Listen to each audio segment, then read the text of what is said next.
Alors ça c'est une dent de requin-taureau. Ils ont environ une centaine de dents dans la mâchoire en permanence. C'est génial.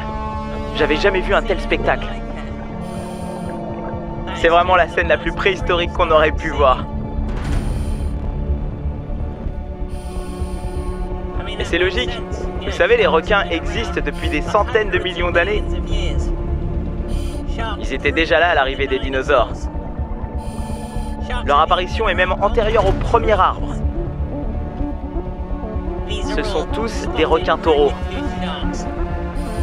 Personne ne sait avec certitude pourquoi ils se regroupent ici, mais on pense que ça fait partie du rituel d'accouplement.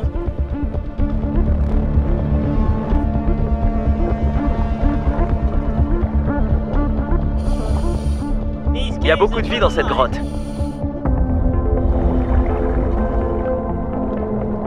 Salut mon pote. C'est une tortue imbriquée.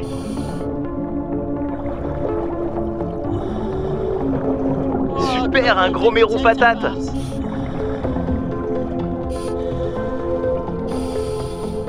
Ah, c'est dommage qu'on soit pas venu pour faire un documentaire sur les mérous patates. Parce que ce gars-là est beaucoup plus sympathique que les requins. Oh, j'espérais vraiment en trouver une. Alors ça c'est une dent de requin-taureau. Ils ont environ une centaine de dents dans la mâchoire en permanence. Mais derrière, ils ont un véritable tapis roulant de nouvelles dents prêtes à les remplacer. On estime que sur toute une vie, les requins peuvent avoir 10 000 dents. Le requin-taureau peut mesurer 3 mètres de long et peser autant qu'un grizzly.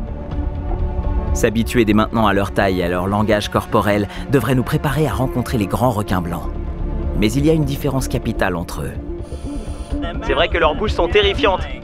Mais si je suis aussi calme et aussi détendu malgré ça, c'est grâce à la forme de leurs dents.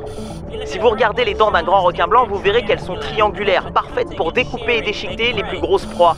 Le requin-taureau, lui, a des dents pointues et effilées. Ça veut dire qu'elles servent à transpercer, à capturer et à avaler leur proie tout entière. En tant qu'humain, je suis bien trop gros pour être avalé tout entier dans une bouche de cette taille.